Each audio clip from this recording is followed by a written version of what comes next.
tu as parlé en particulier lors des financements, il y a des financements en cash et il y a des financements en kind ou en nature. En fait, souvent, ça pose énormément de problèmes parce que chaque organisme a sa définition de la nature. Je vois que quand la France fournit l'argent, est-ce que ça peut être le financement de quelqu'un? En fait, souvent non. Est-ce que ça peut être le détachement d'un organisme? C'est extrêmement difficile de comprendre ce que veut dire le financement kind, je dois dire. Et quand on est un jeune chercheur ou plus proche de la paillasse que dans les instances dirigeantes, c'est vraiment un pot à encre, quoi. Eh bien, on va demander à Hervé de répondre. Tu peux définir par la négative, ce qui est du kind n'est pas du cash. Voilà, en pratique. Ce qui est du kind n'est pas le cash. En pratique, on met dans le kind tout ce qui est le coût complet des chercheurs qui participent à l'opération. C'est-à-dire les salaires chargés, les missions, les financements éventuels de leur propre recherche à l'intérieur de l'établissement, etc. En gros, ça veut dire que le chercheur doit amener son kind. Non, le chercheur. Aujourd'hui, les choses se sont heureusement simplifiées. C'est les institutions qui apportent le kind, en particulier dans ce dont nous parlons, qui était le DCTP. C'est les institutions qui définissent l'apport en kind sur les années. Et le chercheur n'aura plus à se justifier ou à justifier d'un apport budgétaire complémentaire. Ça a beaucoup changé. Bonjour, je m'appelle Grégory, je suis étudiant en thèse ici au Collège de France. Pourquoi ne pas imaginer le crowdfunding, c'est-à-dire le don comme il existe pour les associations, les ONG, pour les chercheurs, au même titre qu'on aura un téléthon pour les maladies rares génétiques, on pourrait avoir une sorte de téléthon pour les partenariats de recherche Nord-Sud. Écoutez,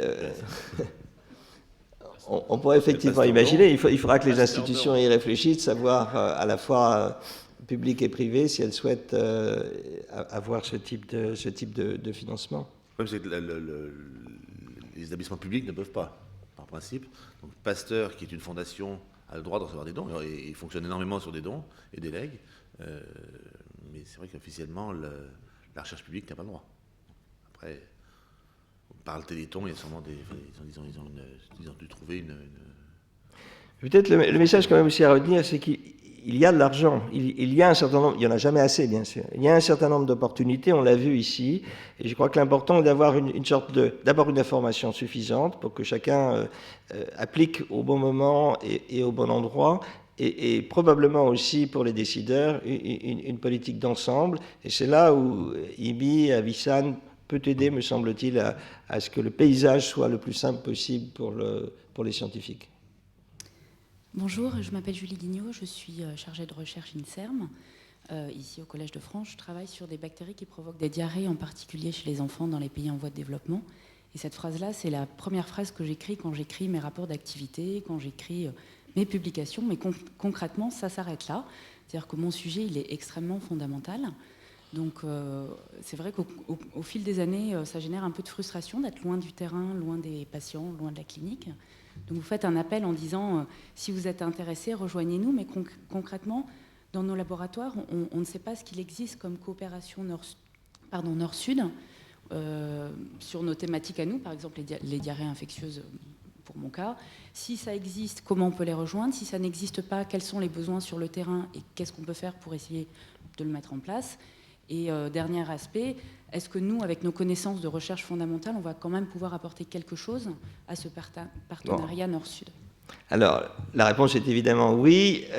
C'est évident. Hein, et j'ai beaucoup parlé ce matin, me semble-t-il, de ce que j'appelais la recherche translationnelle, qui consiste en fait, d'ailleurs dans les deux sens, à rapprocher le fondamental d'une application clinique.